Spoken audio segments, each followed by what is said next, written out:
Hello there guys, welcome back to another episode of Roleplay Review, where we will be playing the 15th episode of Blood Ties.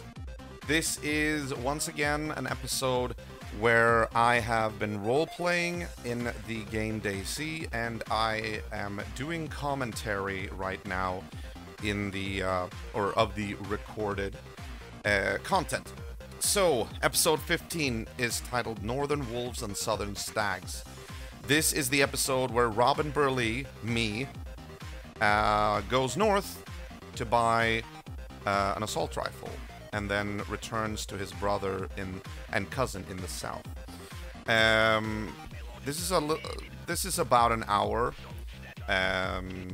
It's not that eventful. There are better episodes, but this is us going through the motions here, so let's just get into the next episode, alright?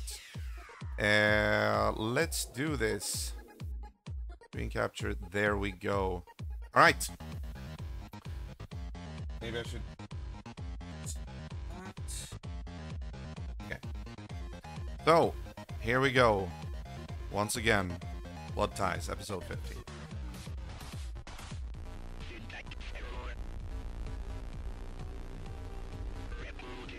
Oh, hang on. Yeah, I saw that. I need to actually shut this one off. Hang on, there we go. Sorry.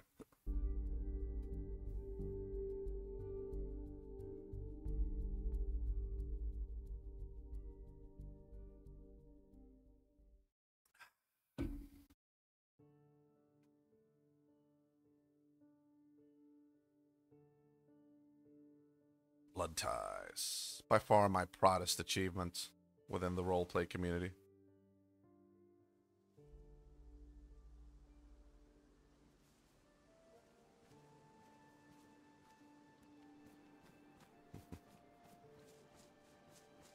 As I had gone to sleep when the sun was rising, I woke up when the sun was already on its way down the very same day.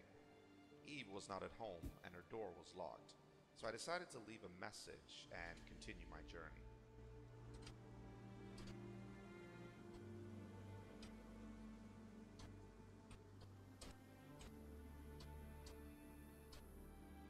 Yeah, you should buy that game, Sase, and maybe we can play together.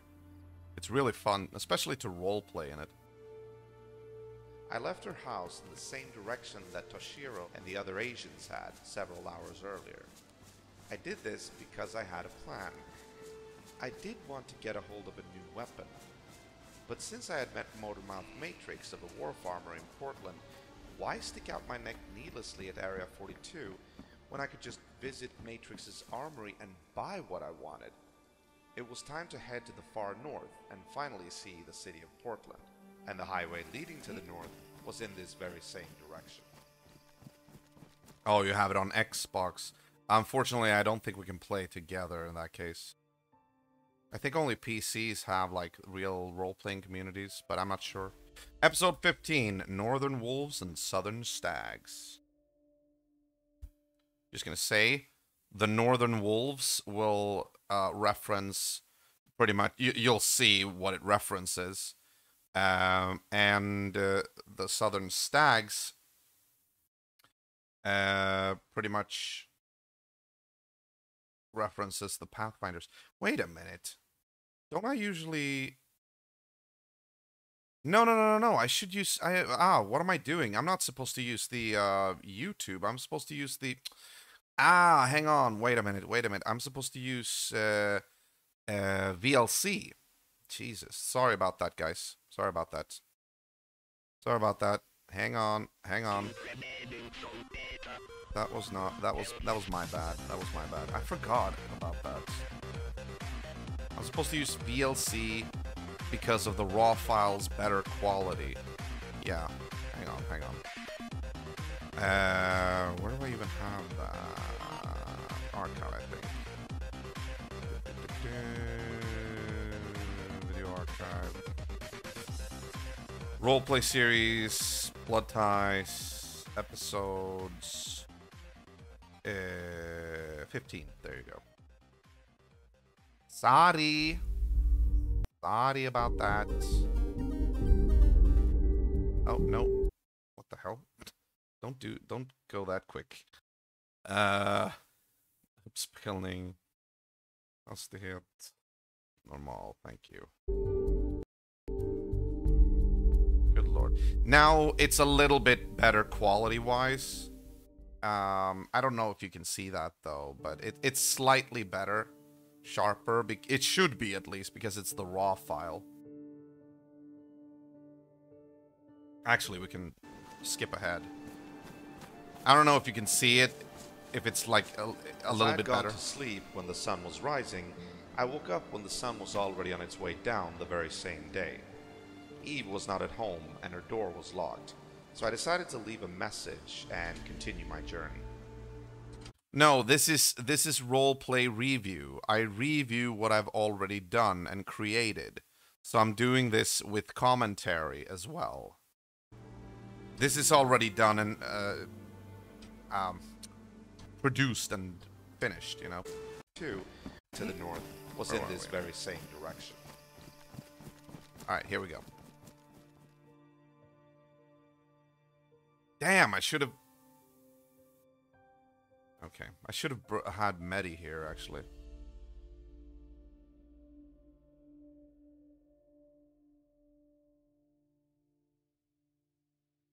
Yeah, exactly.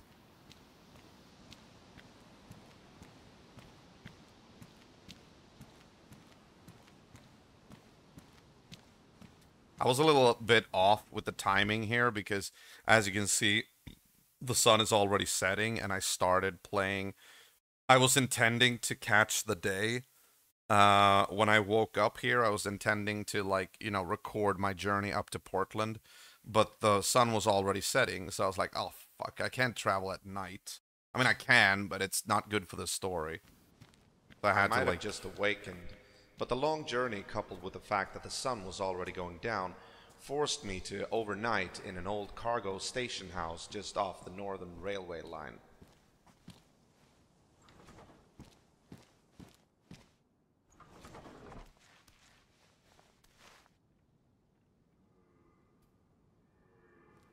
The next day, I managed to continue the journey while the sun still had some distance to go in the sky.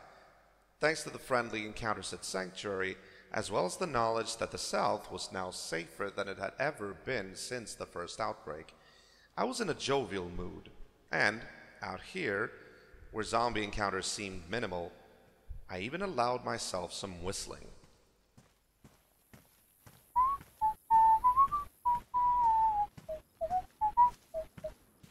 Fun fact, this was actually OOC whistling. Not really part of the story. I wasn't even aware that I was doing it at a time. Now, that is true, and I don't really know why I included this in the video. I just felt like it could be a little bit quirky to have it there so that Robin could be in a good mood. But in retrospect, I don't know if I really should have kept it, you know?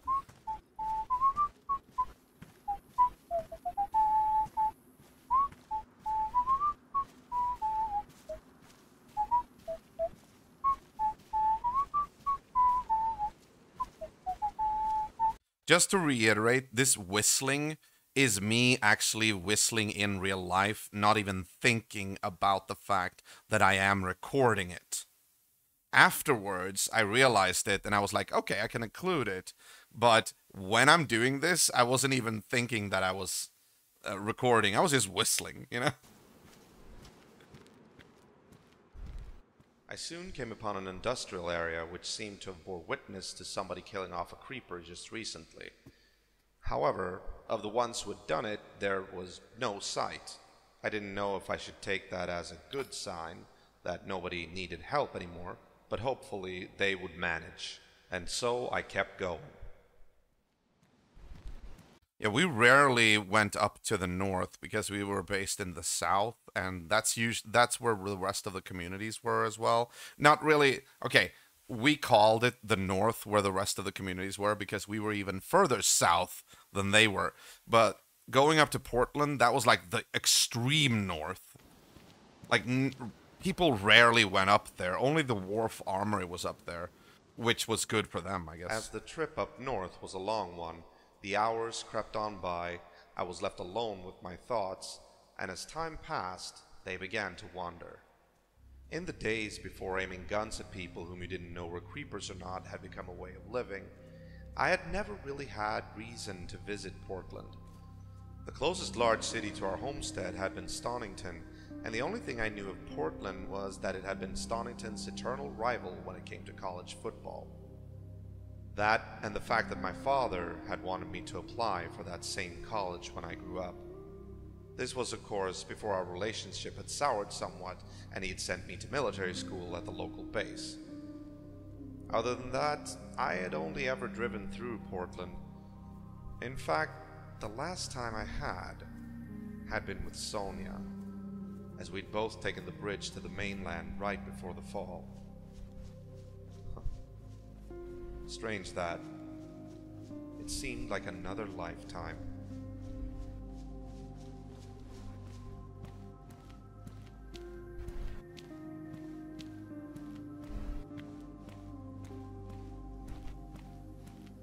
Finally, I hit the outer edges of Portland proper, and immediately I spotted a flag on top of one of the high-rise apartment buildings in the east part of town, meaning people were around.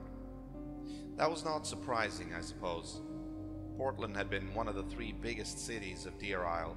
Survivors were bound to flock here, both looking for safety, other people, and the promise of evacuation, an escape from the nightmare. However, I couldn't really say that had worked out. Having been on the other side of the Deer Isle Bridge at the time of the fall, I had seen firsthand those ships coming ashore. It had been chaotic, people killing each other, believing they had brought the infection with them, others trampling their fellow refugees without a second look as they disembarked. Now, I was moving through this empty city towards the docks as well, but for a different reason. Old Motormouth had claimed that the Wharf Armory had been situated at the docks, and hopefully the people there would be inclined to do business with me. The Wharf Armory. I suppose I'll look for Matrix at the wharf. Thank you, Sasi. If I can find it. Thank you for the compliment.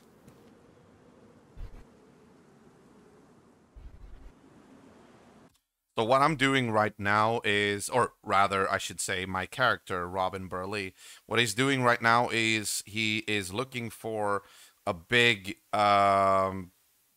merchant settlement where people have been known to be able to buy just about anything.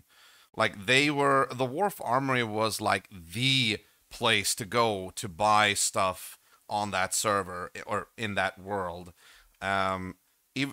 It didn't matter if you were a bandit group or if you were like a lawful protector group. It didn't matter. They did business with everybody.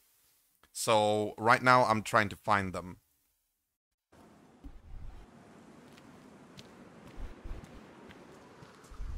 I followed the main railway through the city, and fairly soon I finally spotted the docks and the very fortified location of the Wharf Armory.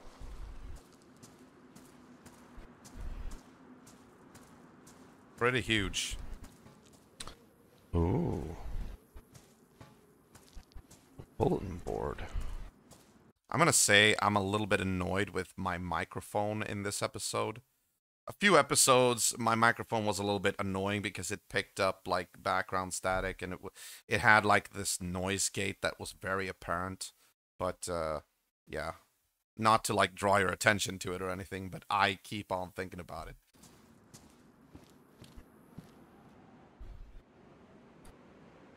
Yes.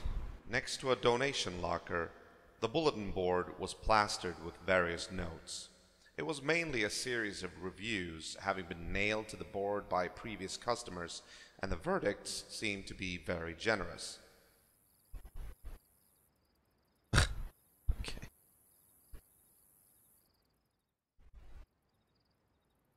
Okay. I'd found old Motormouth Matrix to be of a decent sort, even though he talked too damn much. But as I understood it, he was their liaison to the outside world and resident scavenger. I had yet to meet one of the traders stationed at this location. Okay. but I was looking forward to it. Excuse me? Anybody home?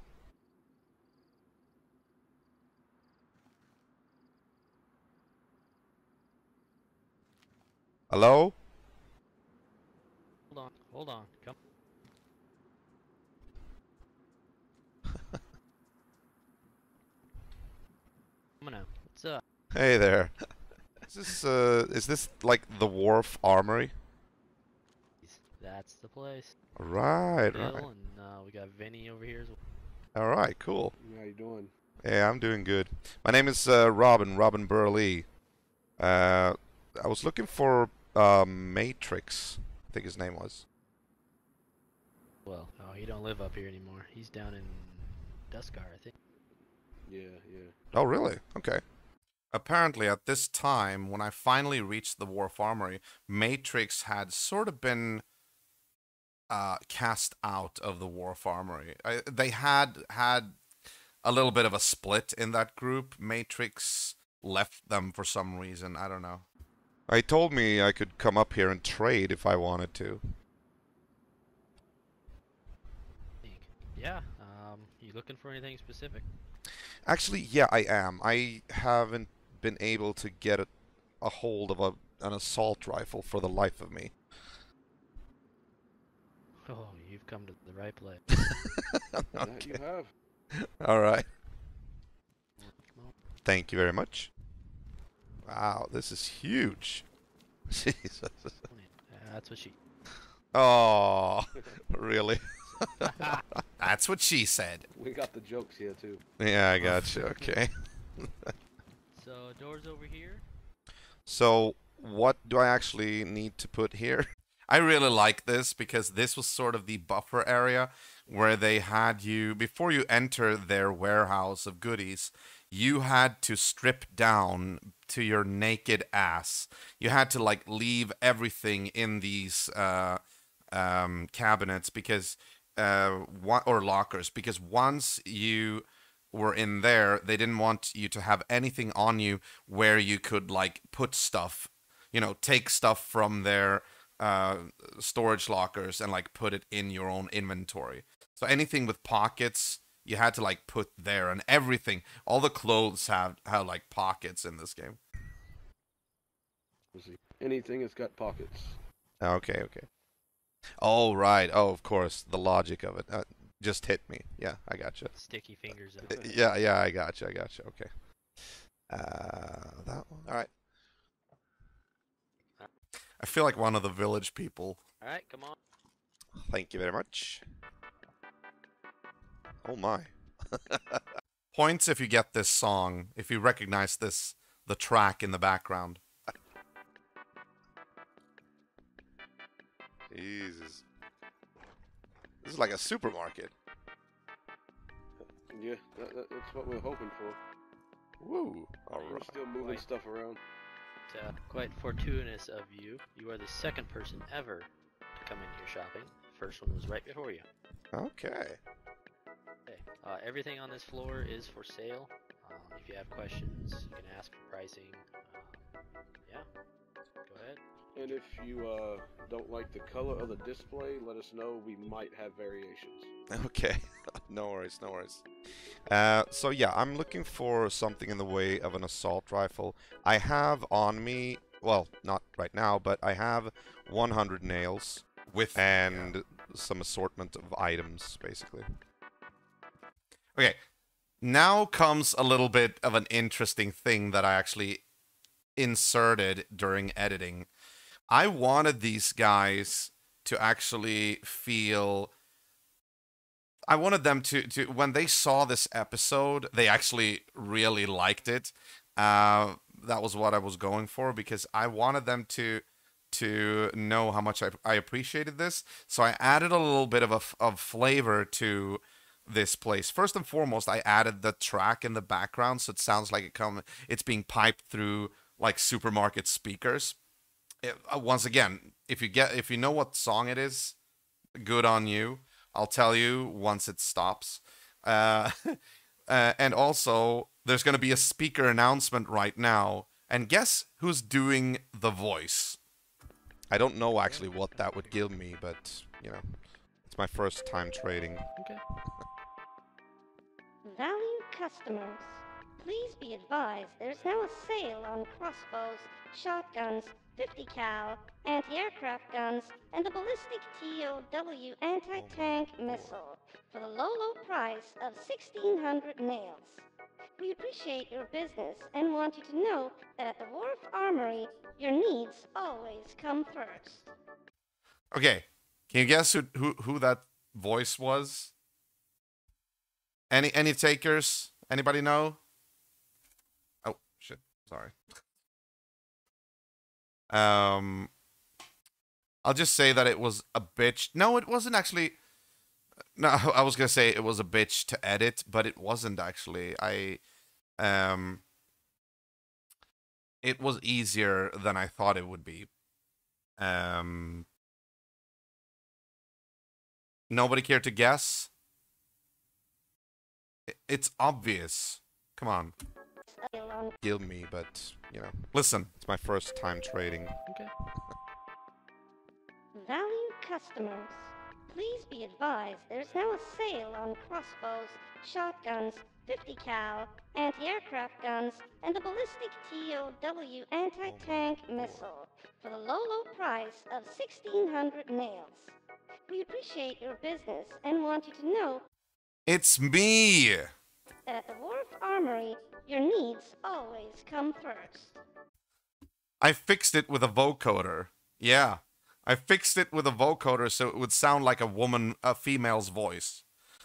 And I wanted it to be like, you know, this imagined woman that works here with these guys. So I added it into the video during editing. And then once I posted it and made it public, the Wharf Armory guys, Bill and Vinny, they checked it out and they loved it. They were like, yes, that is what we wanted. That is what we wanted it to be like. You know, like, we have all the goods. We wanted... They were like really like praising me for that. And I was like, yeah, I wanted it to be like that. Cool, you know. So, how much is this AKM? This one. Just the AKM, or do you want it kitted out like? Actually, I don't really need it kitted out. As just like a full mag, basically. Like that. Okay. 99 nails, so a full stack. Oh yeah, if you don't know, on this server, the currency is nails. You pay with nails because everybody is looking for nails. So basically, nails were the money of the server. If you wanted anything, you usually paid with nails for anything. Oh, And that can come with a magazine fill. oh, okay. Because okay. everybody was basically building Seems all to the be. time. I seem to have be having a bit of a stroke here because parts of the guns are disappearing in front of my eyes. Oh, that's the magic trick. We got magic tricks. I gotcha. Yeah, right. Just browsing a little bit. It's fun to do. Wait till you see that PKM then. Yeah, I've heard about the PKM. Honestly, show me the PKM. I wanna see it. It's right there on the wall, top rep. Oh, is that the one? Oh, Yeah. shit. I have to try it out or hold it. Now this was the PKM, the light machine gun. This was the weapon that pretty much everybody on the server wanted. This was shooting 7.62 by 5.4. That is, it was shooting Mosin rounds, which is pretty much the highest vanilla caliber, and it was shooting it like an assault rifle. And this would like shred anything, pretty much. Get up. But yeah, that shoots 7.62 by 5.4, so it shreds anything in front of it. Oh yeah, he said that. What is it? It's like a light machine gun? Yes, that's exactly what. Jesus. You don't happen to have any saws? M249? It is. Oh, I wish. I think Vinny would lose his shit if we had one. Yeah, the saws, the M249s were the ones that I got in on Divinity with Adventures at New Hope. The one that Rufus gave me. I like that one better than this one. I would never put that gun down. Yeah. Alright. I'm not sure if they're even on the island, are they? Hey, do you know anything? Yeah, they are, but they're just super, super rare. Oh, somebody triggered a proximity alert. Maybe security system. Yeah. I got you. Oh. Now I'm all familiar with those things. Gotcha. Ooh. Oh, here we come to the American-made stuff. M4. I was so fascinated here because it was rare to see so many weapons gathered in one place at the same time. So I took my time, like, walking around looking at all these weapons, like, what the hell do I want, you know? It was really hard to decide. Okay. Interesting.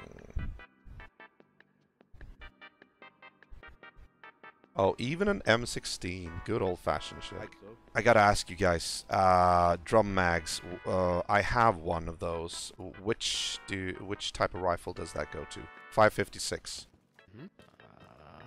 It goes to any of the American. Maybe actually we have them.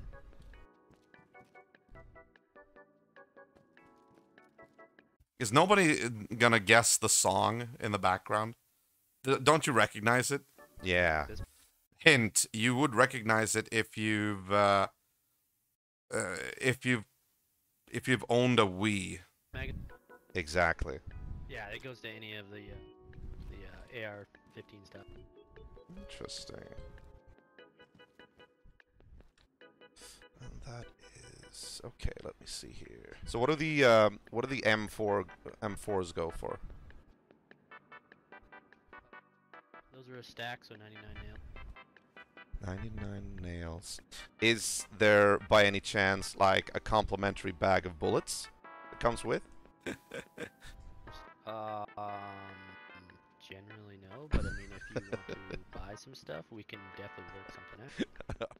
Hey, you gotta try your luck at haggling. It's practically the law when you're a customer. That is actually very tempting. I had to try it. Especially since I have a drum mag for it. That M4, there was just something about it. Like, it called to me, begging me to use it when cutting down my enemies. I can go and check what I have in my inventory. And maybe ask you if you guys need anything of the things that I have. Okay. I feel so macho walking around here butt naked. Butt naked with guns. Yeah. Well, basically, I mean, you can check if you want to. Check my inventory. Sure. Okay. I mean, I trust you guys. Maybe a little bit foolish to do that just right out of the bat, but then again, they didn't strike me as distrustful. I mean, they had a good reputation already on the server, so I decided to, yeah, just do it for the sake of convenience. Check it out and see if you need anything. Ooh, you got fridge mag. Yeah, I know. I found those too. I think there's currently a war about fridge magnets and buckets up here. Oh, really? Hey, don't be telling nobody that. That's actually the only time I ever heard about the war that was waged over fridge magnets. I never heard anything about that again, but apparently people were fighting over them. So, let's say 99 nails and the box of fridge magnets for one M4, and like how many bullets would that be? Like, what do you think is reasonable? I'm not gonna be able to give you the 100 for your giant magazine. Okay. I can get you 2 boxes, so that's 40 rounds. Oh yeah, I mean that's fair. So you know what? I have an offer for you as well. I I have sort of a shotgun that I'm not really using, like the Stevens. the one that's in the locker. I'm willing to like give you that one with the scope on as well, and all the shotgun shells in exchange for like the best suppressor for the M4 as well. Okay, yeah. We actually don't have one of the shotguns even. I mean, they're kind of common, but Yeah, I gotcha. All right, deal. Sold. So how do we like shake on it? Like how do we? I would just say verbal. All right. If you want to come over here and watch, just Yeah, sure. makes me feel better if I know you watching too. Yeah. No worries. No worries.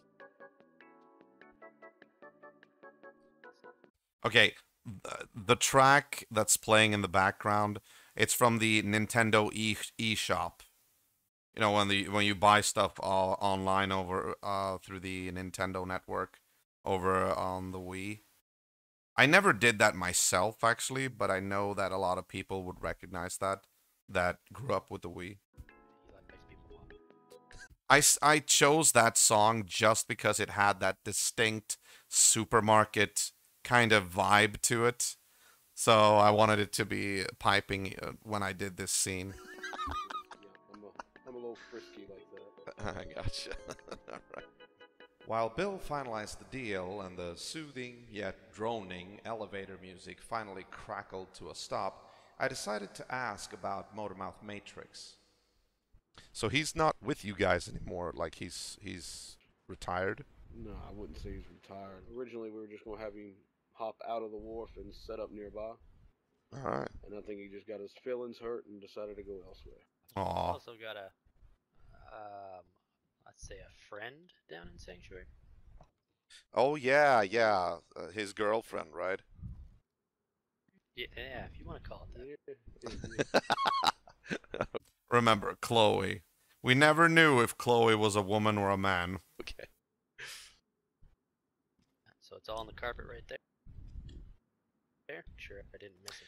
Oh, that's how. Okay, okay. Gotcha, gotcha. Ooh, nice. That upper rail does come off if you want to put a different optic. Well, thank you very much. This is definitely nice to have. We'll see how long I'm gonna be able to keep it. You know. Yeah. I mean, with the band. Once you go, I am from down south, pretty far down south actually. I'm down from Oceanville, basically. Oh wow. Yeah. yeah, it's a rough spot to be traveling around with expensive stuff.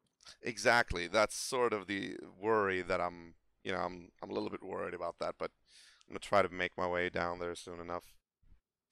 Yeah, the roads between the extreme north and the south, it was actually a really, really long stretch to walk around, especially with valuable stuff on you. People were being robbed every day by either the Arbiters or the Pathfinders, or no, well, the Pathfinders extorted them, but now they were disbanded. So I think, yeah, the freaking Black Company. I don't know if I know about them yet in this episode, but well, boys, it's been a. But yeah, safe to say that it wasn't safe to roam the roads on that server between the settlements with a lot of stuff on you. Inside the settlements, law and order ruled. I mean, the settlements had guards. They had their own governments and all that. But out in the wild, you never knew who would like come across you and rob you. Pleasure doing business with you. Hope I'll see you again sometime. Yeah. We'll always be here. I guess I gotta find a spot in town to hunker down for the night. Actually, if you go across the bridge there and look to the left, you'll see a white flagpole. Mm-hmm. There's a public area there that you're more than welcome to start your fire and hang out in. Oh. I think we got sleeping bags over too, don't we? Chair. Yeah, there's 5 sleeping bags and a stone fireplace. Oh yeah, we already got the fireplace over there. There we go. Yeah, just down I'll below. walk over with you. Okay. Sure thing. Yeah, once night started to creep up on you, once it started getting dark, it would not be safe because most people belonging to big bandit groups would have night vision goggles. So they would be able to see you clear as day, but you wouldn't be able to see them because usually casual players or casual role players would maybe not be able to afford night vision goggles. They could be found in the high end loot areas, but they were always KOS zones, kill on sight. So many people didn't want to go there because of the risk of losing your life. So usually people would be either creeping around in the dark, not seeing anything during night, if they even moved around at night, or they would use a torch or a flashlight. But the flashlight can be spotted miles away in the dark, whereas night vision goggles doesn't give off any light or anything like that. So it used to be a very one-sided situation, meaning that mostly you would not want to travel during the night because any player could come up on you and like rob you or whatever. You needed to be in a group. Oh, okay. Very nice. Cool. Oh, there is a gate out Shit, I ain't front as seen this well, part. but it's all. I like the fact that they actually fixed up this hotel to look like sort of a little bit of a community center where people could sleep. They put down like 18 sleeping bags or whatever, and this is like a place where people could gather in Portland to swap stories and all that. It's walled off, but there's no lock on it. So Okay, okay, cool. Gotcha. Are we gonna close the windows out? I don't think so. I think we're This good. is where I would sleep for the night. It's gonna be a public area, so I mean people would be able to get in anyway. Might as well keep Right. it. Yeah, keep the light inside so people like to be here. View. Right, exactly. Very nice. Okay, not Yeah, 18, but like I said, a lot of we sleeping look bags. at Portland in the north as a free place, so everybody's free while they're here. We don't care who you are, what you do, as long as you don't do it in Portland. That's a good motto. Absolutely. This is a As long good as you're place. semi-respectful to everybody up here and you ain't robbing people up here, what you do down south is your business. Very good, very good. All right. Well, I'm sure to spread the good word. Thank you. Appreciate that. All right. There's no bed and breakfast here, right? Like before I go No, tomorrow. not yet. Not yet. Okay. Not yet. Once we get the Kraken open, maybe. Okay. Yeah, we got a bar going in, so Ooh, nice. Yeah, all that rooftop stuff you see by the wharf, Yeah. that's the Kraken. Oh, that's gonna be the. Oh, that's cool. yeah, a lot of activities planned. Well, I'm gonna go to bed, and I wish you a good night, dear sirs. You too. Well, take care. Later. Later. Portland had impressed. It seemed like a nice place overall, and the location way up north made it improbable that bandits would ever seek their way here. The fact that Motormouth Matrix had left the Wharf Armory had taken me a little by surprise, but Bill and Vinny had picked up the slack and been fair in their treatment of, for their part, a hitherto unknown customer. I regarded my purchase with not so little delight. Even though she didn't have a mag yet, I could already tell that this M4 was going to be special. In fact, thinking about it made me remember how Rory had named his shotgun after my ex. The bastard. So in turn, I decided to give my new weapon a name in a similar fashion. But since Rory hadn't had any girlfriends back in the day, yeah, that's right, you know it's true, I decided to name her after someone who was feisty, rude, belligerent, and fucking terrifying. Namely, Jimmy Jack's wife, old Aunt Clarabelle.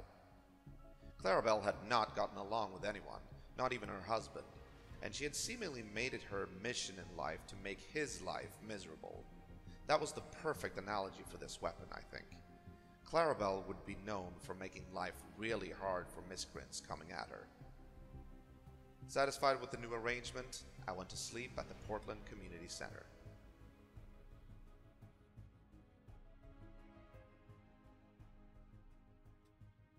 Alright, time for a little more action, because the next day would happen to bring about some.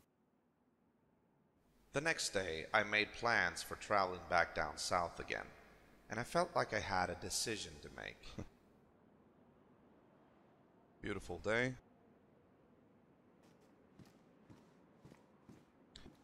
Alright. Let's check the map here. What route should we take back down south? They told me that I should take the eastern route. That would mean go down this route, down past the racing circuit, which I haven't been to, and then, yeah, that takes us awfully close to Area 42. I don't feel comfortable going to Area 42 yet. I'd much rather, like, just return home with the M4. Area 42 was one of the areas where people could shoot you on sight. They didn't even have to initiate on you. That was a KOS zone, because that zone had high-end loot, high-tier loot, high-grade loot, like powerful weapons and all that, like good armor and stuff like that, night vision goggles. So that place was very highly trafficked, like highly regularly visited by a lot of people. Going there meant that they could shoot you on sight, but you could also shoot them. But I was not confident in my PvP skills, so I kind of wanted to avoid those places, at least for now, you know. And that's also a very good ambush spot. Not to mention, it would take me through entire town of Waldoboro.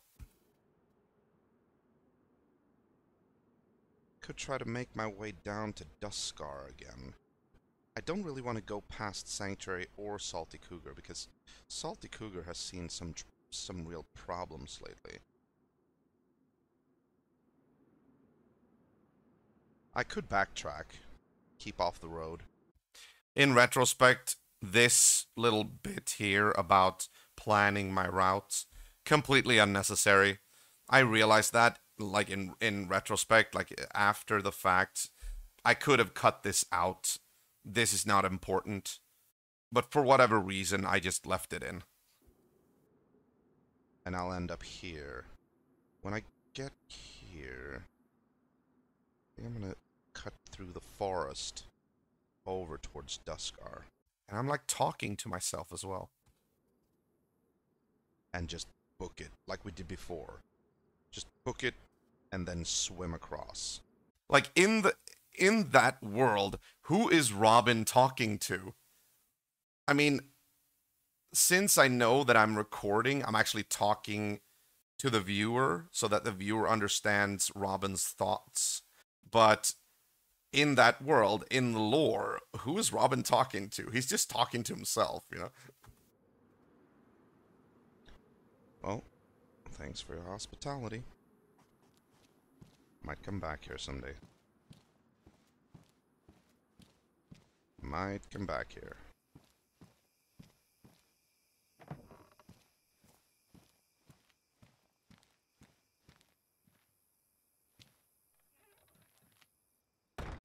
Talking to yourself is honestly quite common. However, people have, for weird reasons, thought of people talking to themselves as crazy. I know. I mean, it's just, for me, it's just a logical thing. I mean, me, in real life, I can actually talk to myself sometimes and just, like, you know, go over my own thoughts verbally. But I'm thinking about, like, in lore here, what would make Robin justify himself talking to himself when he doesn't know that he's being recorded for, you know, a YouTube video, you know?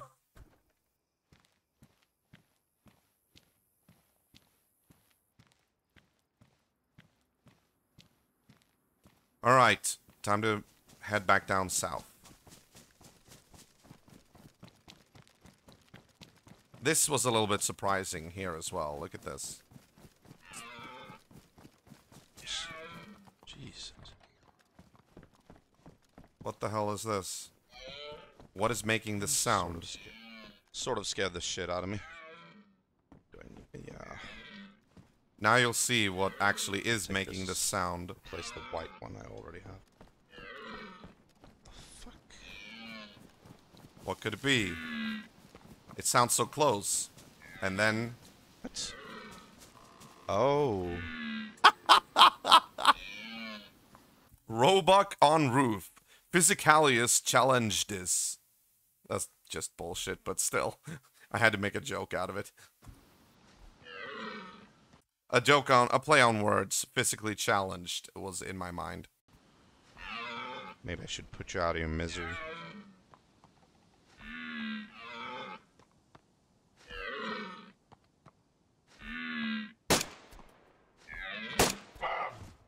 There we go. Roebucks Were not the only animal encounters on my trip back. Uh-oh, here we While go. closing in on Duskar, I could suddenly hear them, hungry and hot on my heels.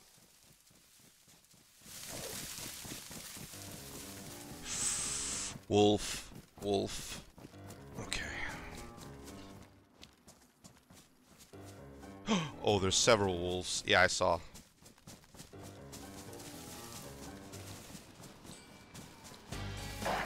Ah, you piece of shit.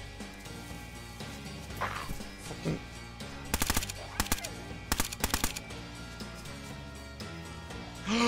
Fucking hell.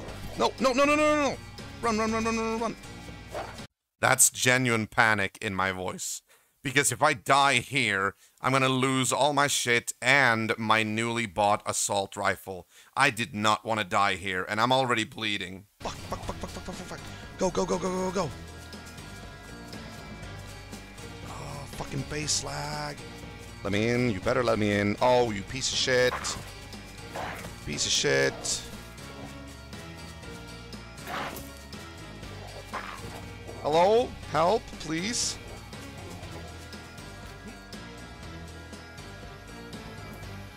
Is this enough?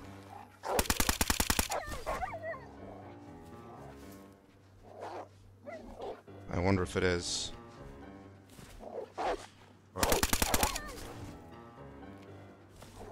I need to actually treat my wound. They were posturing now. Yeah, good doggies. Just stay there until I'm done bandaging.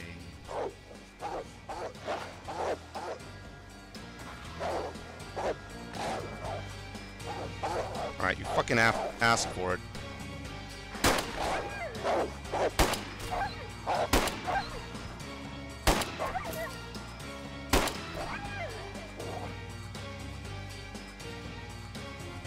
Yeah, you better run.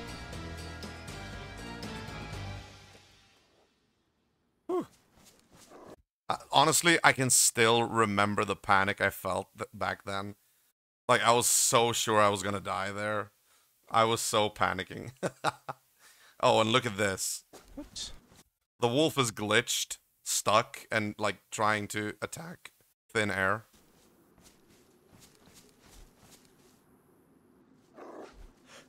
Another animal to put down. This one mentally challenged as opposed to physically. God, I can't aim. There we go. Thank you. That had been way too close for comfort. With the immediate threat dealt with, I turned to check out this tower and camp area that I'd come across. Look at that. Look at all the flags on the tower in the background there. Now, the story behind this is that all the flags on the tower actually belonged to the biggest factions on the server at that time.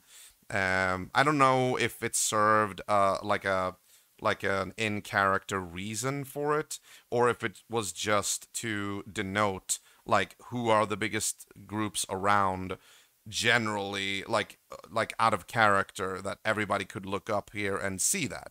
Now, this is something I would hear later on.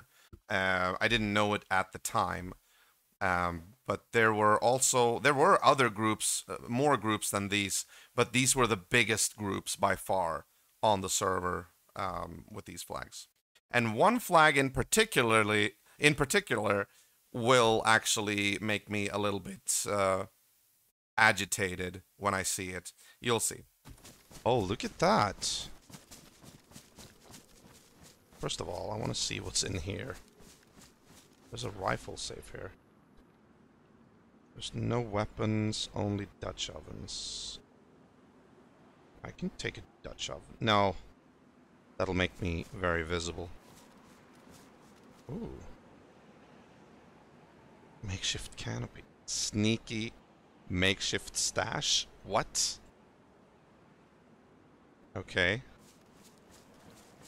Interesting.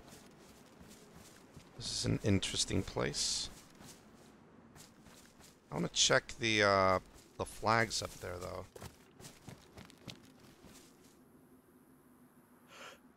Duskar, Salty Cougar, whatever those are. Fucking Pathfinders. Sanctuary. What was that? Oh, that's Bastion? But that is a placeholder flag. Their actual flag is a black rook on top of a or in front of a white field and a blue field. That would be implemented later on. So this was just a placeholder flag for Bastion up to this point, or by this point. Oh, I thought they had a rook as their symbol. They do.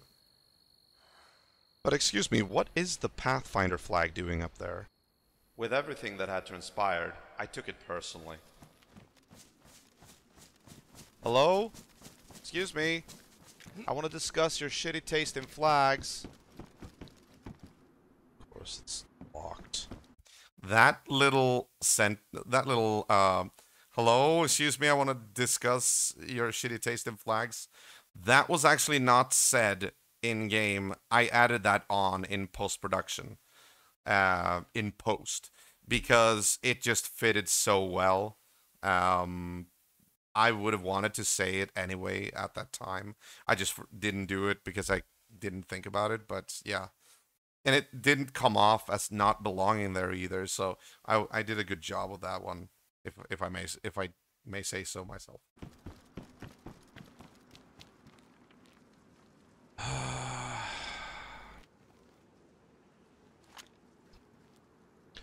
I suppose to the victor goes the spoils.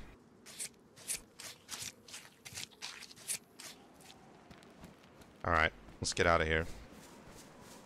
Let's get back home.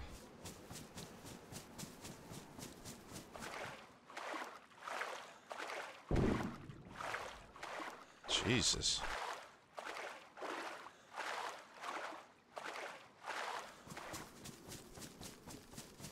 Alright. Oh. Okay. Take that. Holy shit. Oh, baby, we can fix you up. A rusty AK-74. If I'm not mistaken, I might have planted it there myself. I don't remember, actually. I might have planted it there for me to find just like that. I think I found it, like, a little bit earlier, but I wanted to plant it there. So as for the story, I actually find it in a military camp. I don't remember exactly, but I think this is not, like, exactly where I found it. I found it somewhere else. I think. Man, memory is starting to go, you know? We can fix you up. Oh, and it has a magazine and everything.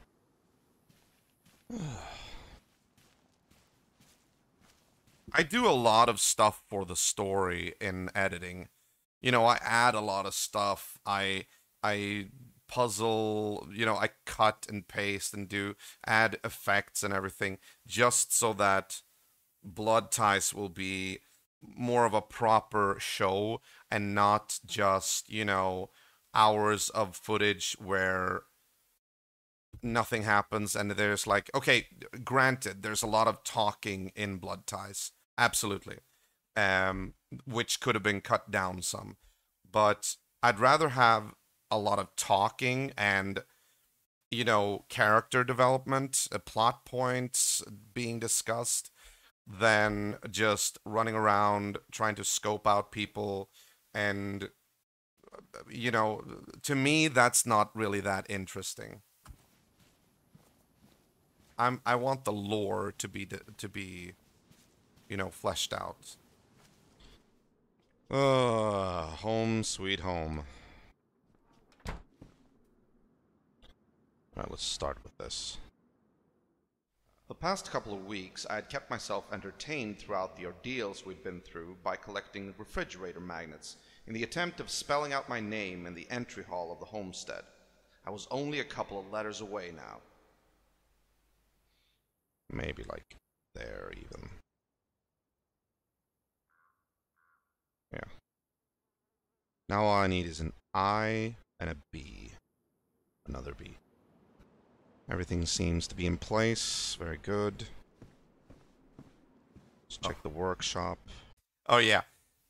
Once again, this is... I don't know if I've actually talked about this before. I might have in Roleplay Review. Once Dex and Rory moved out of this house, I converted Dex's room into a makeshift armory, as you can see. That little room on the other side of the doorway there, that has like a military cabinet, a military locker, and 2 rifle safes, which is where I stored all of my military hardware. That is where I had my arsenal, my weapons, and all that. That room has a door into it from the outside, but that door was barred off until that door despawned because we were extremely late with putting up a flagpole. Flagpoles are the only thing that keeps built structures, they keep them there. If you don't have a flagpole, there's a despawn timer that counts down until things like walls, doors, all of that you build. Not these doors that you can see here. These are like props in the game. These are always there. But the things that you build to actually you know, block off entryways and all that, those things will despawn after, I think it might have been like 3 or 4 weeks. IRL weeks, in real life weeks. That should just tell you something about how engrossed I was in the story here, because I completely forgot to put up a flagpole. Eventually, the door leading to the armory from the outside would have its built wall that I had built, or its built door, that would disappear. And suddenly, I would have things disappear in my... from my lockers, from my cabinets, from everything. And I couldn't understand why. Until I realized that door was gone. That was a back door. That entryway is actually on the back side of the house, which I never really checked. I never looked at it. So I didn't realize it was gone until much later. Almost to a point when we are actually ready to move and switch locations. And that was such a huge nose burn to me because I had no idea. I couldn't understand. How are things disappearing? Why are they disappearing? But here, the door had not despawned yet. If you look closely, if I back up a little bit, maybe like another B.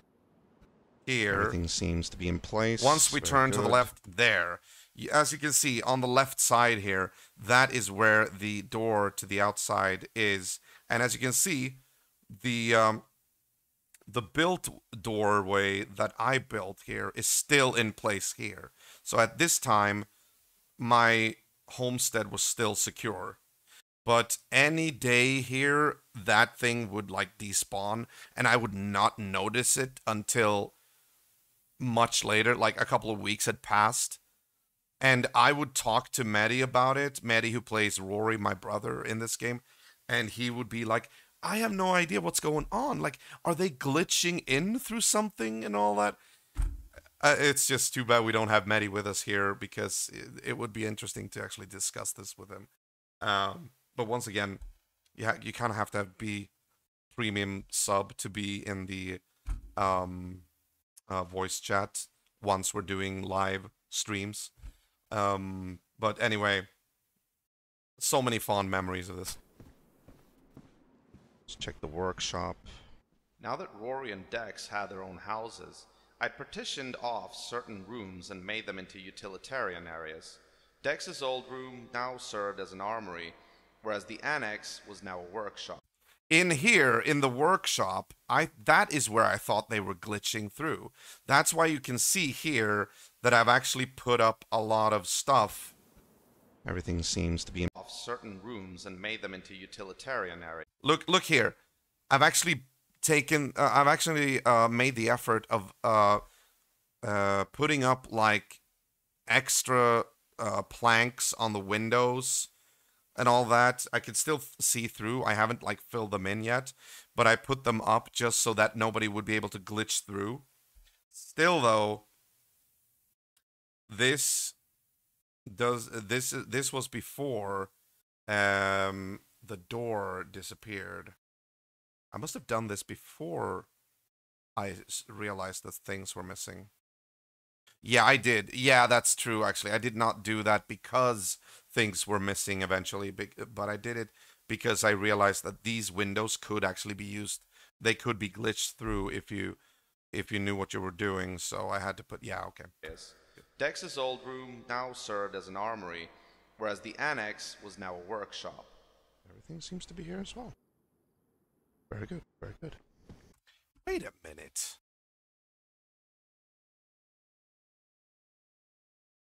I'm actually saying everything seems to be here as well.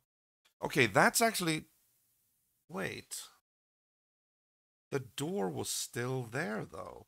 Okay, this is... For the first time, I thought I had this figured out. But if I was already losing stuff at this point, that must mean that they glitched in from somewhere else. And not necessarily through the door that hadn't despawned yet at this time, apparently. Okay, this is confusing. I thought I had worked it all out, but... Alright, never mind. It's ancient history now, but still, you know, me with OCD. Let's have some dinner.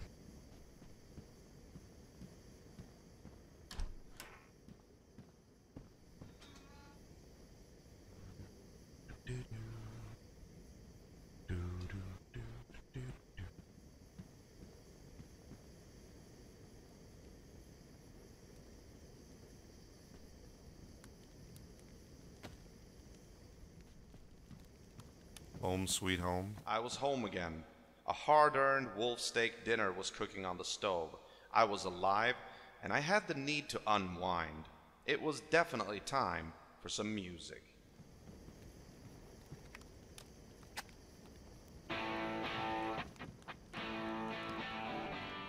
That night, I pondered everything that had happened the last few days.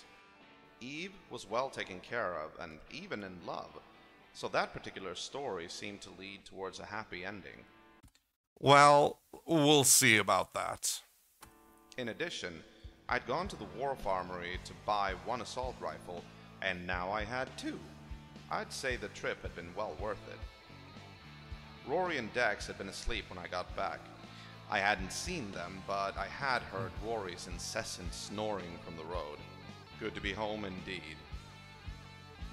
As I chowed down on some dinner, I thought about the note that I'd found. It was hard to believe that the Pathfinders had broken up. It was good news for the Southlands, there was no question about it, but so many questions still remained. What of Cushville?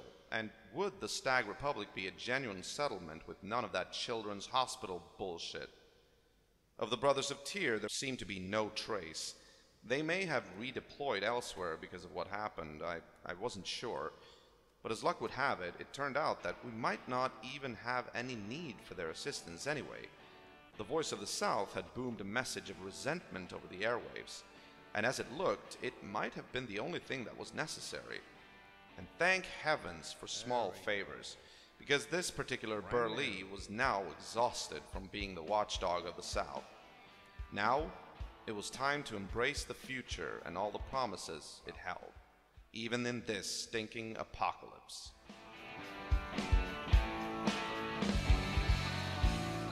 After having dusted off the Russian, I turned my attention to Clarabelle.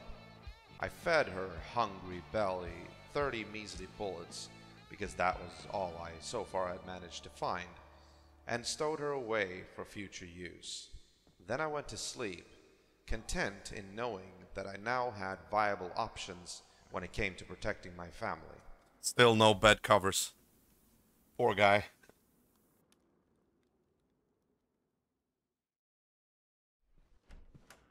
The next day, I headed over to visit the rest of the family. I was wearing a wolf coat made from the pelts of the wolves I had encountered the day before, and I felt genuinely pleased with it. It felt proper. It wasn't to somehow degrade the wolves in any way, rather, it was more along the lines of honoring their fighting spirit. They had been worthy opponents in the fight for survival, and as their meat had satiated my hunger, their fur coats would keep me warm. Honestly, I was planning on actually using the fur coat, like the wolf pelt, for longer. It barely survived this episode, but I was planning, once I had it on me, I was like, yeah, I'm gonna have this for a long time in the story now. And that was a good idea until I realized it actually occupied the same slot as the armband. And I did not want to leave the armband because we needed to have sort of a group standing. We needed something to identify us with. We'd been anonymous for so long. I have always been partial to showing armbands because when you do that, you kind of signal that you are part of a larger group, you know? Like, don't mess with me. I'm with these guys. So I really wanted the white armbands to be there. So I had to give up the thought on the wolf pelt, which was a little bit sad. But I do make sort of a valid excuse for it in just a moment here, I think. But yeah, we'll see. You know, circle of life stuff and all that.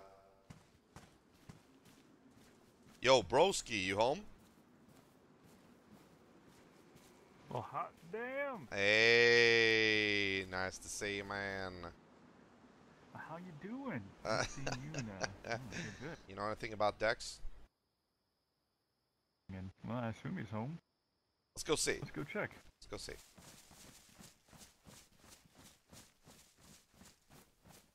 I have got some news for you, brother. You can take that when we... Oh, really? Oh, it looks like he's home. There's somebody smoking up there. Hello? Boy, you should be smoking. Oh shit. Burleys are back. Back together. I got something to tell you.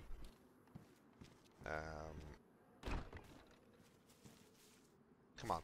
Come on. Let's go somewhere. You know what? Let's go to your place, Rory. I want to see what my brother's been up to. Just trying to save up nails, which I just magically lost. That thing, what Mary says there about having nails, which he magically lost, that was something that he was annoyed with because they had actually despawned. something had happened in his house as well, and he was a little bit frustrated with that. I am to this day unsure if my issues and his issues were linked, but yeah, that little comment there actually was a little bit of a nod to an like an OOC problem, like an out of character problem. But yeah. Oh shit. Oh balls. Ooh. What the heck? Jesus. The magic stairs, man. They're a nightmare. Really? Oh, here's some They stuff. got the sneakers. Oh yeah, that's just trash. Oh, I love how you've actually placed. Okay, out of character. I love how you've placed it so it looks like the TV's on the bed there. Yeah. That's actually pretty cool. All right. Take the bigger room. All right. I got something to tell you guys. Listen up. Listen up. What's up? Here's the thing. I went up to Sanctuary. I found Eve. She's pretty much all right. She moved up there. She isn't here anymore. She's not with the church, like, or this, you know, the church over there. Like, Yeah. which we graciously helped her move to. Yeah. Like, we carried her stuff and all that. But anyway, the first thing I told the guys was how I had tracked down Eve in the north, how I had found her, and how she had moved because of not feeling safe, coupled with the fact that she had also found true love. They're settling down with Sanctuary, basically, so she's now up there. Ah. Yeah. I think Carter's heart is going to be crushed. How about your heart? Well, you know what? That was never in question, okay? That was not something that... He was always going to try and tease me because in character, he thinks that Rory Burley thinks that Robin Burley is having a crush on Eve. But like I've told you guys before, at this point, that was never where I was going with it. I was actually never going for Robin being in love with Eve until like other stuff happens, but that's gonna be much later. But at this point, that was like just an annoyance that he kept on bugging with it. But it's also fun to see, you know, and I kind of like acting on it a little bit as well. But for all intents and purposes, Robin Burley was not really in love with her. I've told you this a million times. I just went up. You know, I worried about her. Okay, so just you know, it's not something I want to, you know. Anyway, I got something even bigger though to share with you guys. Even bigger than Eve? Yeah, laugh it up. I was prepared for this. Evener? Oh god. Anyway. I'm not good at jokes. No, you're not. No, you're not. So you shouldn't be doing them. Anyway. But here's something. So, what I wanted to tell you, I actually found a note that was posted in Sunset Cross when I went up to Sanctuary, and I copied it, and this is what it said. Look at this.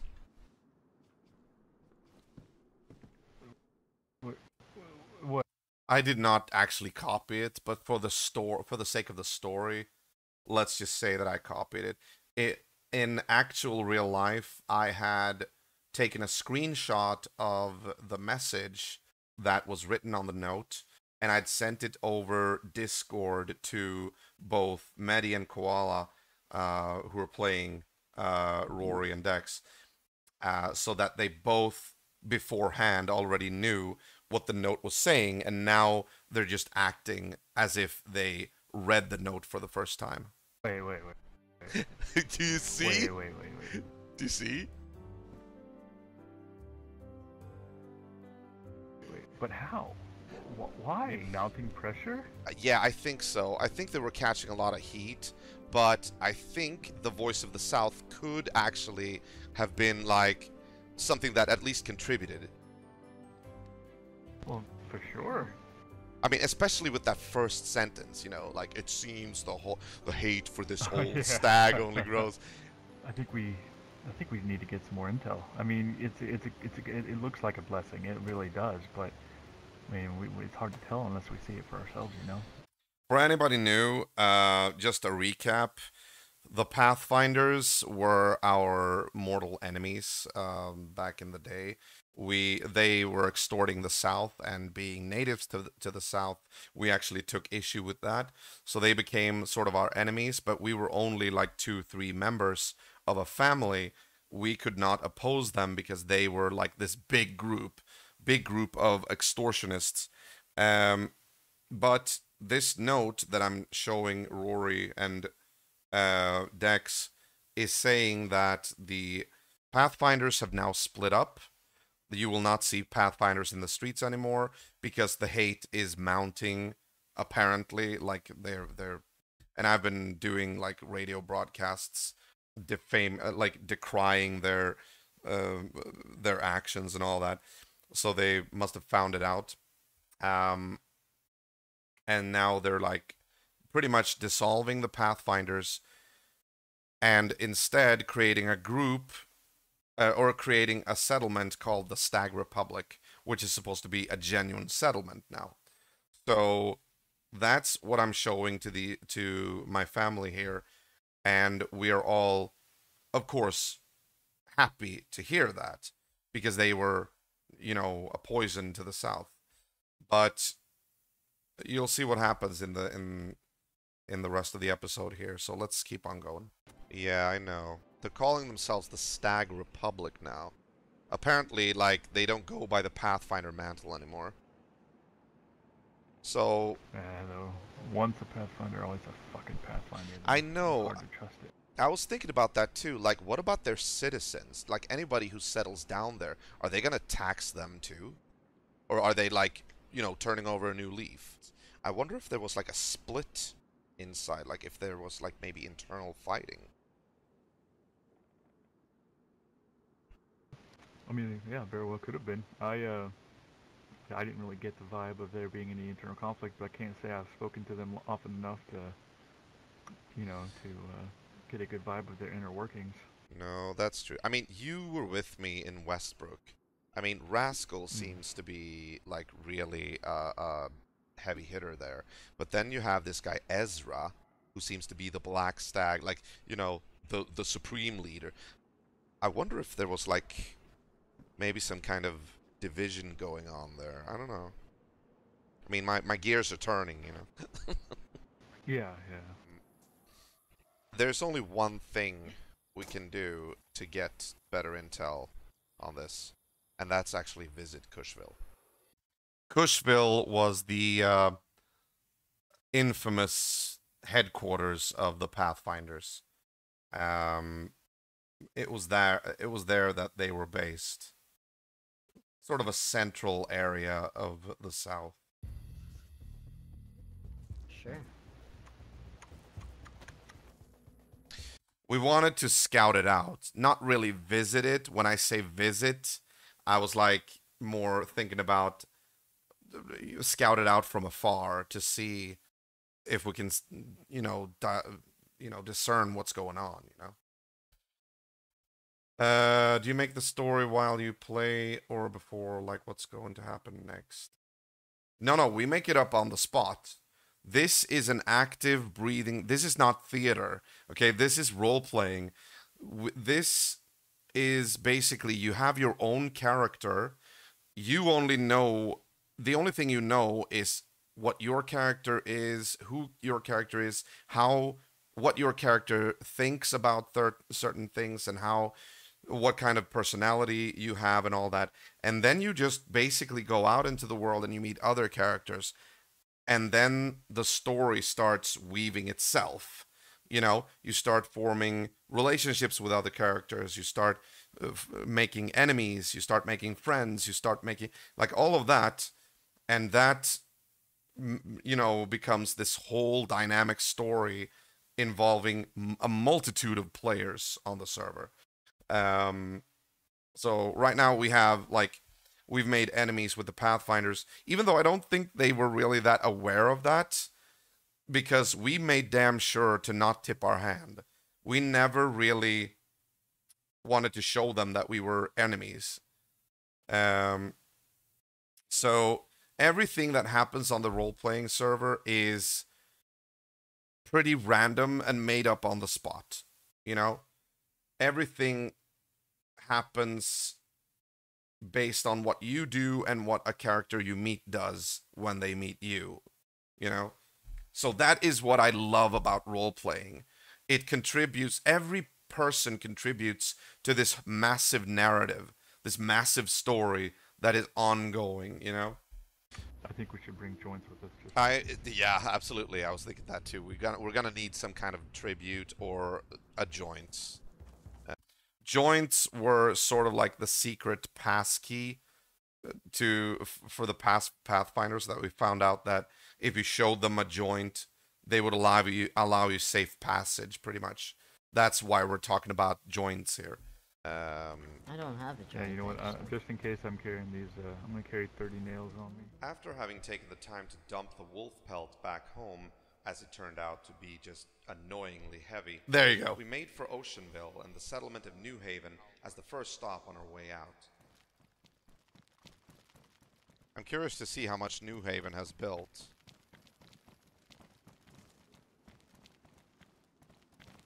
Interesting.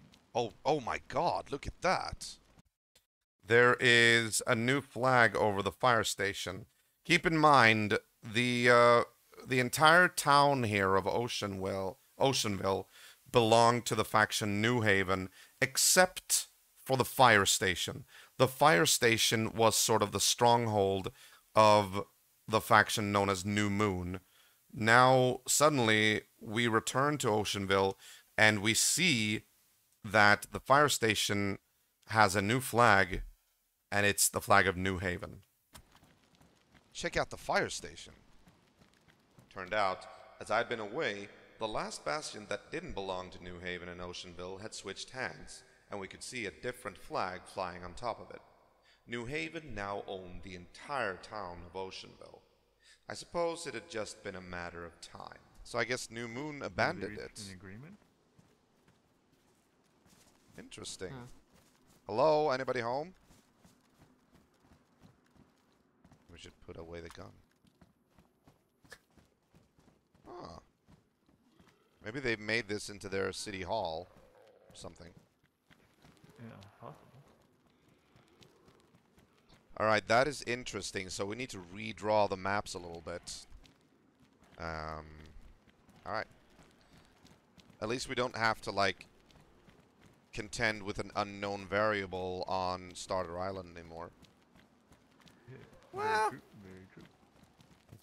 as the sun began to go down, we steered our steps towards Ben's Crossing, fully intending to scope out Cushville at twilight. However, on the other side of the sound, we came across a fellow going by the name JJ, who told us a few things. Yeah, I'm putting my hands up, alright? Don't shoot me. Nah, we're not, don't worry about it. We're not, This is a section that could have been cut down. This is a very long scene where we talk to this guy, and I realize that, and I admit this could have been done a little bit shorter. It's full of interesting plot points, or plot developments, but it's like it goes on a little too long. I know that, but let's just hear what he has to say. we're not hostile. Yeah. You guys are the second group that I've ran into. Alright?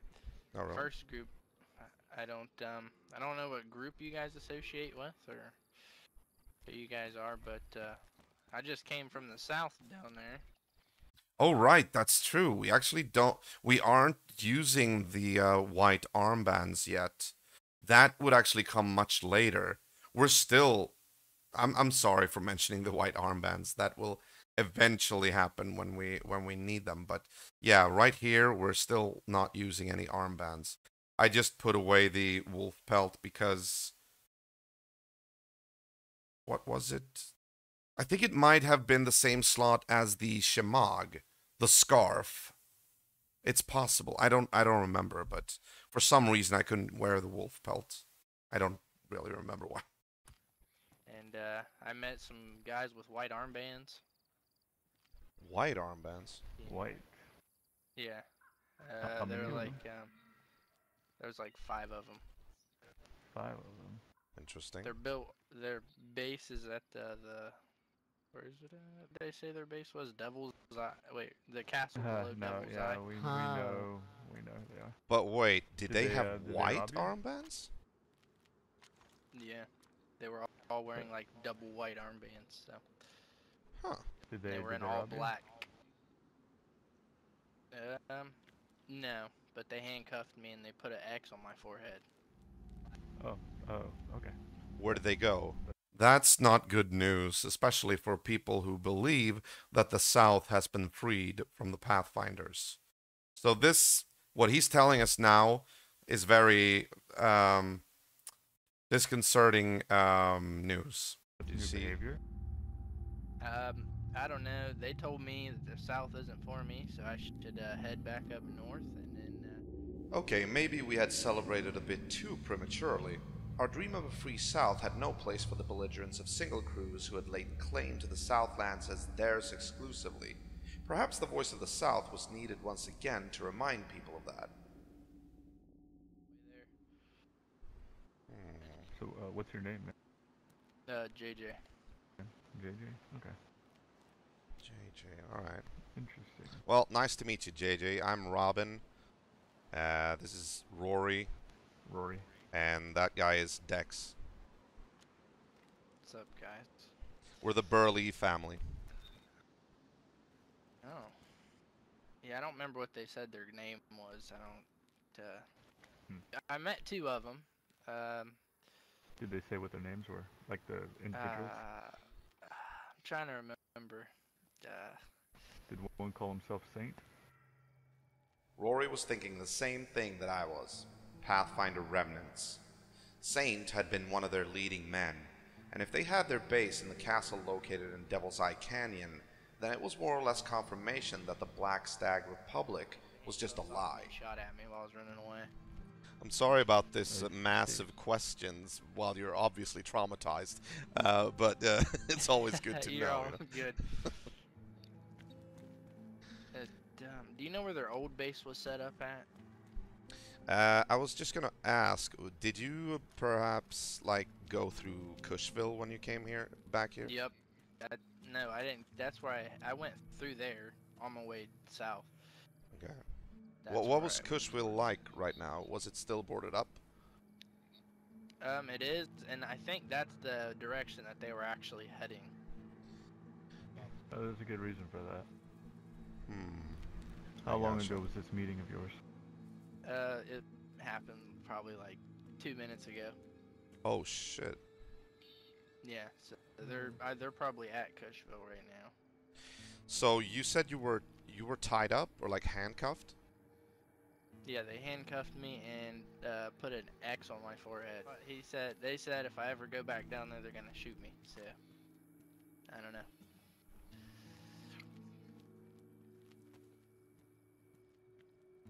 This is troubling. This is definitely troubling. I think they're stepping up their operations. Yeah. From what they were before. I actually just got here not too long ago. So I'm trying to get the layout of everything. Well, what they said is partially true. The North is a far more cultured and less hostile place. Yeah, it's more civilized up there actually. The South is pretty much ruled by one power. Is it them? Yeah. One of them seemed alright, but the other guys were like straight up assholes. Did he have a deep voice like the Master Chief? One of them did, yeah. Yeah, rascal. Yes, that's the one that marked me. Yeah. Rascal. Yeah.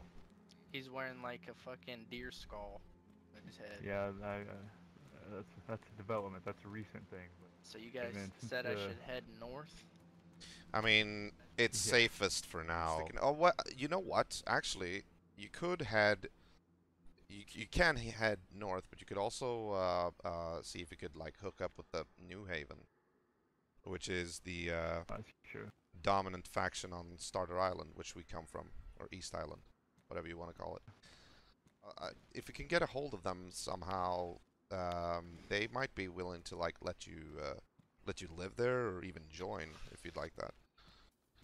Okay, that is him smoking a joint by the microphone. Listen to this. If you can get a hold of them somehow, they might be willing to like let you live there or even join if you'd like that. There you go. They're good people. Yeah, they are. They are. They're definitely good people. Whoever he is, like this player, he's smoking a joint right now. I can hear it, you know. Like I said, though, only one of those dudes were actually like decent, like people. The other Good cop. Four were just. Yeah, the other four were That's just. what it is. No, yeah, that's what it is. It's good cop, bad cop. That's Yeah. what they do. Actually, I would like to get some intel on who they are. So we were actually going to Cushville just to talk to them. There you have it again. Fucking joint sound. Yeah, that's what it is. It's Listen, good cop, listen. bad cop. That's what they do. Actually, I would like to get some intel on who they are. So Now. we were actually going to Cushville just to talk to them, see what they're all about. Not subtle at all. I'm or having anything. some second thoughts now, though. If Yeah, they're they might, doing this marking thing, dude, I don't think they're doing the joint system anymore. No. Yeah, they said whatever the name is that you guys said, one with the Master Chief voice. He said I was his first practice with the marking system. So he said anytime his boys see me or like hear my name, they're gonna shoot me instantly. So. So I don't think they're gonna be too friendly. I don't know though. That's just me. They used to be a little more civilized than that. That's why that's troubling. Yeah, I think they dropped that when they dropped the mantle of the Pathfinders. You need any food or water, man? Do you have any medicine? Ask our resident doctor here. I need tetracycline. Here you go, I can spare you some. I'm running really low though. That's what are you all I thinking? got for you. Here we should have also used lights. However, there's a good reason why we're not using lights right now, because we were actually very startled here. Not only had we heard that there might be Pathfinder remnants running around, but we also heard that they were just recently, just a few minutes ago, they were like manhandling our boy JJ here, and they were at Cushville, which is not far down the road. It's, well, okay, it's actually kind of a far bit away, but if they want to go to East or Starter Island, this is the road they would take. So we did not really want to announce that we were on the road, not just for them, but for other people. Like I said before, if you used a flashlight, you were instantly giving away your position. You know, for a long ways out, you know, people could see you. So that's why a lot of the times we are in the dark. I'm thinking if our new friend here needs to go up north, he should go to Duskar or Sanctuary. I'd say Sanctuary. You'll find. Knowing what I know now, I would actually change my vote and say Duskar. Good people at Sanctuary. It's safe up there for the most part. Yeah. There's a couple other threats that have popped up recently that are just as troubling, but by far still the north is still relatively safe. We were discussing back and forth about the unfortunate event that happened to JJ, but some details were still unclear when suddenly everything was straightened out. As we talked about these mysterious people in black, Rory name-dropped a group which he had heard rumors about, and JJ pretty much confirmed that it was them he had been caught by. The Black Company. They are. That's who it is. The Black Company.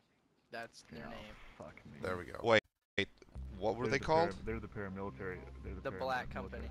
The Black Company was, at this point, a new faction that was starting up, and they were evil. They were bandits. They were like really they were taking like cruelty to a new level. They weren't as bad as the ghosts, but they were like trying to be as bad as possible. And now we're making connections between Black Company and the old Pathfinders. Black Company. Yeah, they were wearing Yeah, white armbands and all black. They got The some only posters one- up around the land.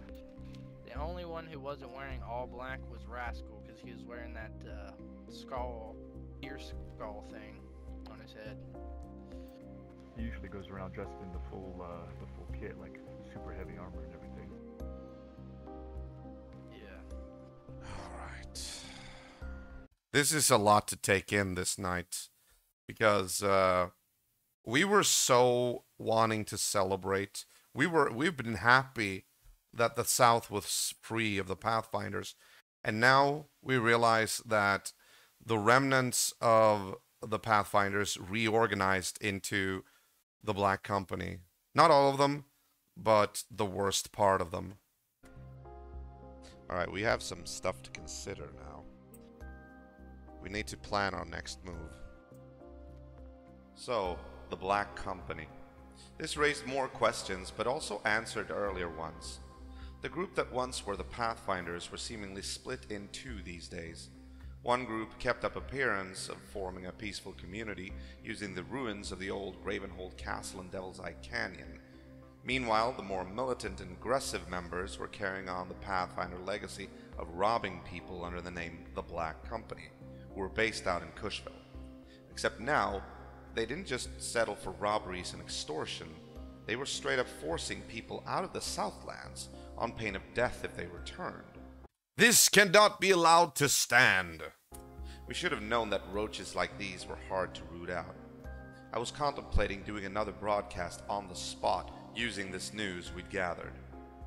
I'll walk down there and be bait if you guys really need to, He was really itching to like start something up with the Black Company, and we were like, we're not actually that equipped. We don't have that gear, you know?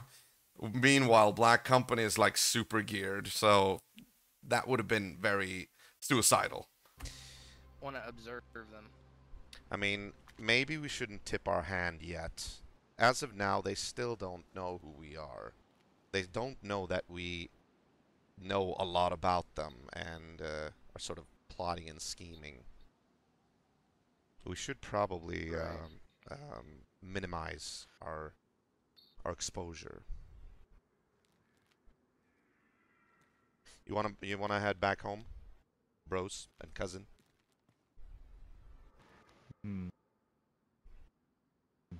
I mean, it is pretty dark. The trip to Cushville. Yeah, the trip to Cushville is going to be perilous either way.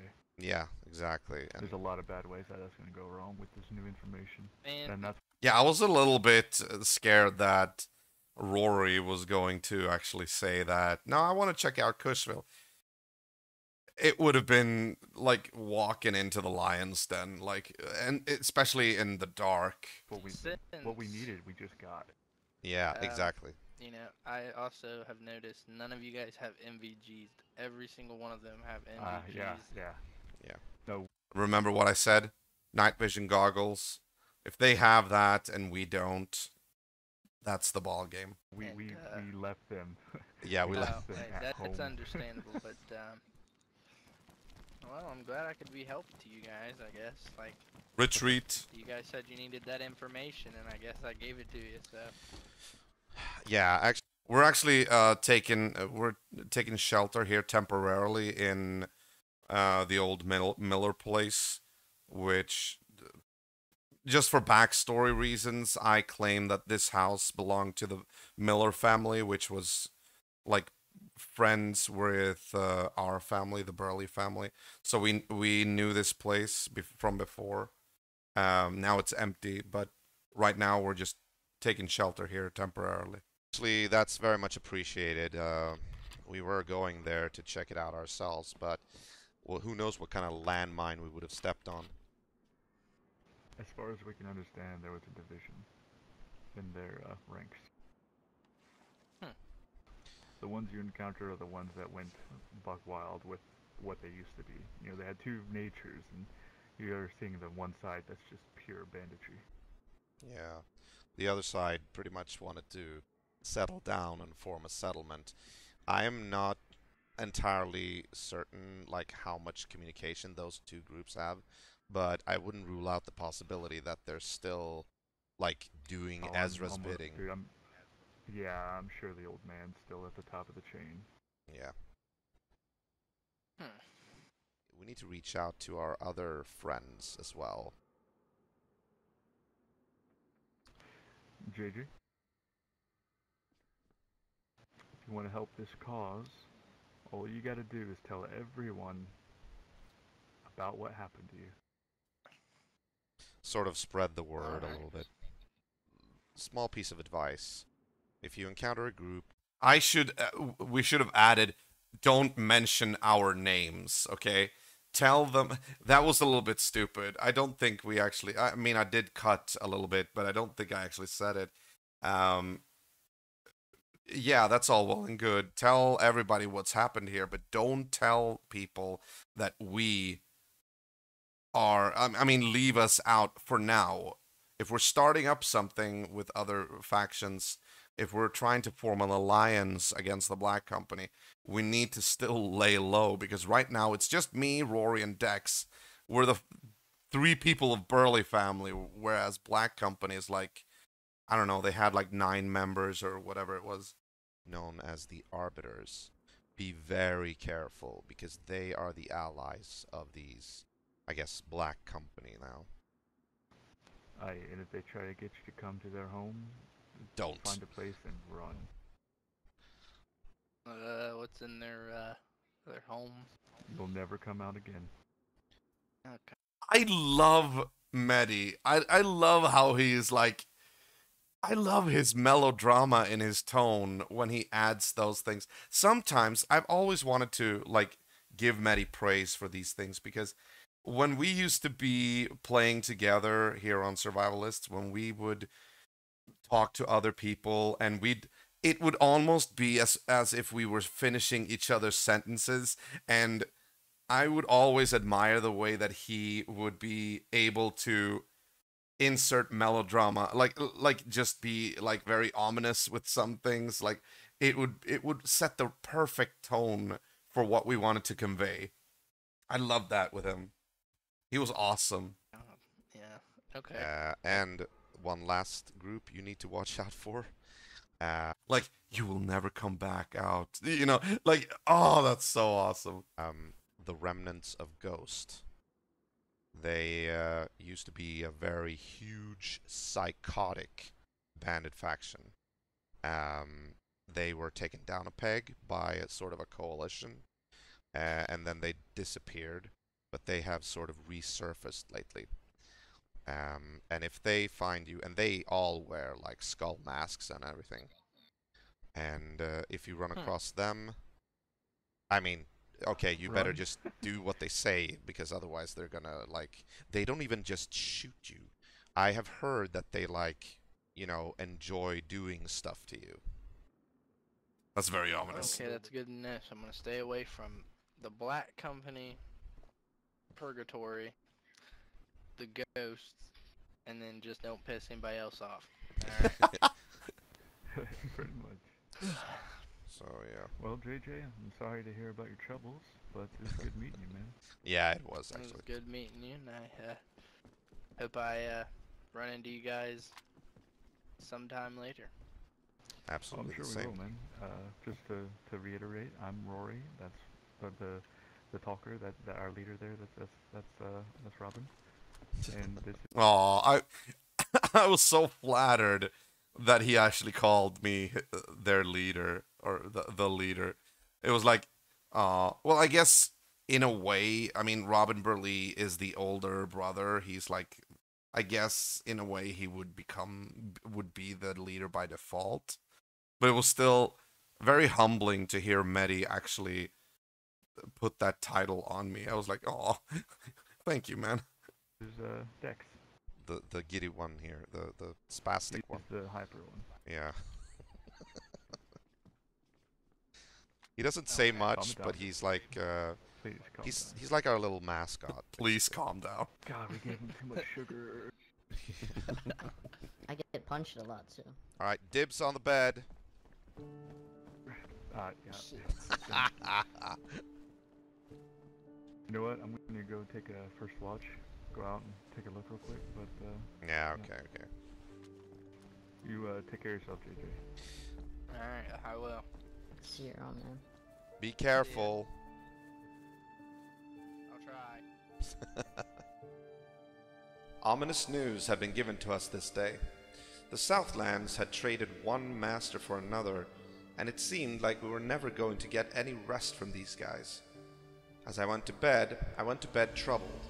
However, meeting JJ was a sign that the South was still abrim with decent people, and moreover, people who would be able to be there when push came to shove.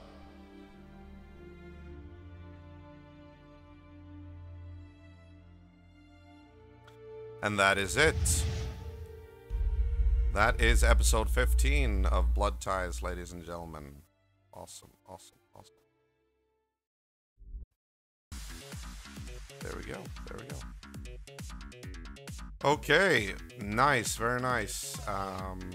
Like I said, it wasn't hugely eventful, but it did detail my second trip back home from having tracked down Eve and also bought an assault rifle and all of that.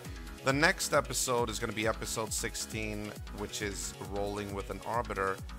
That one has a little bit more humor in it. It's actually, yeah, it's fun to watch. Don't know when we're going to be doing that one, but it will continue the story of Robin Burley and, well, basically what happens next, as usual. Also, I would say that we have pretty much gone halfway now. We have gone halfway through Blood Ties because Blood Ties, the series, consists of 34 episodes, and we have now passed episode 16. And I think right around here, right around now, I think is the halfway mark. 34 divided by 2 is what? Let me see. Let me calculate this bitch. 34 divided by 2 is 17. Okay, so I was actually we're not there yet. 2 episodes. 2 more episodes and then we'll have reached the halfway mark, but we're almost at the halfway mark. The most engaging episodes, to be fair, to be honest, are like right now, Rolling with an Arbiter episode 16 is fun to watch because there's a lot of humor in there thanks to Alex. What was his name? Last name? Alex. I just want to say Alex Jones, but that's definitely not it. Alex. The fuck was his last name? I don't remember now. He was part of the Arbiters, so that's why the episode is called Rolling with an Arbiter. The Arbiters were the second main bandit faction, except for Pathfinders / Black Company. But they did have sort of a twisted code of honor.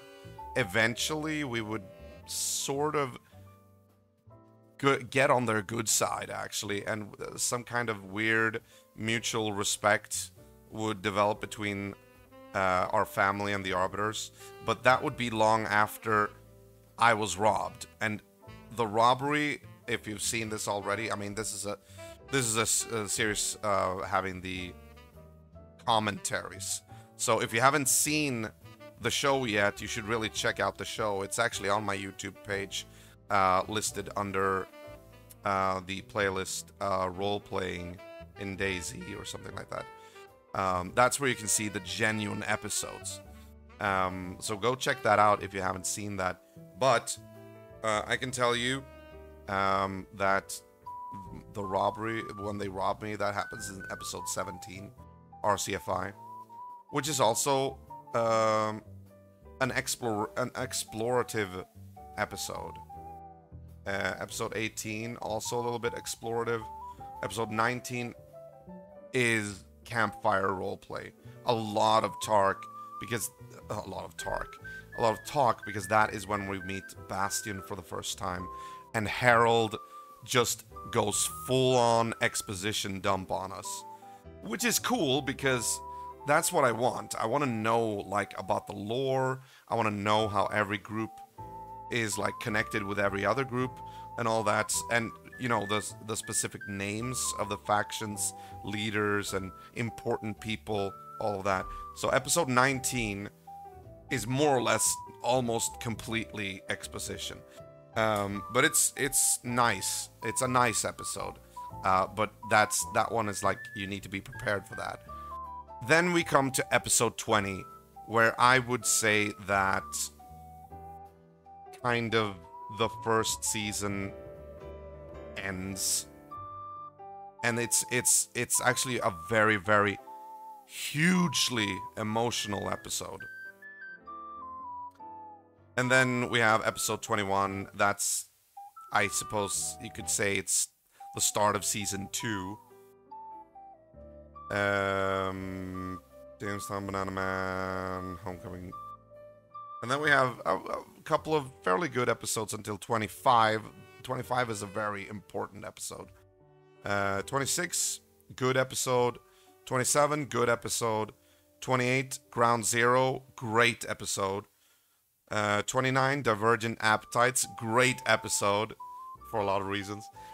Blood Ties episode 30, Just the Two of Us, decent episode. Blood Ties episode 31, The Ark, I would say kind of a great episode. 32, Legitimate Business, good episode. Mounting Pressure, good episode. And then fucking the crown of it all, the last episode, 34, Mutant Madness, is most likely the best episode of the entire show. So that's what we have in store. And when we're going to do the next episode, who knows?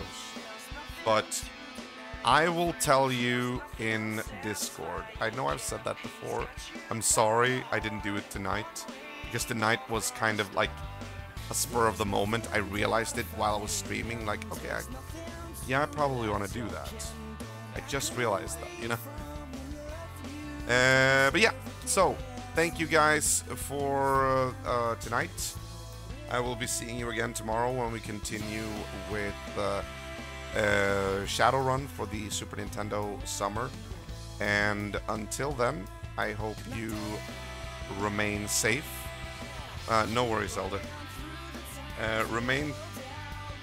Stay safe, mind social distance, and always remember to keep the retro legacy alive. This is EagleBiter 3 wishing you the best. Take care. Good night.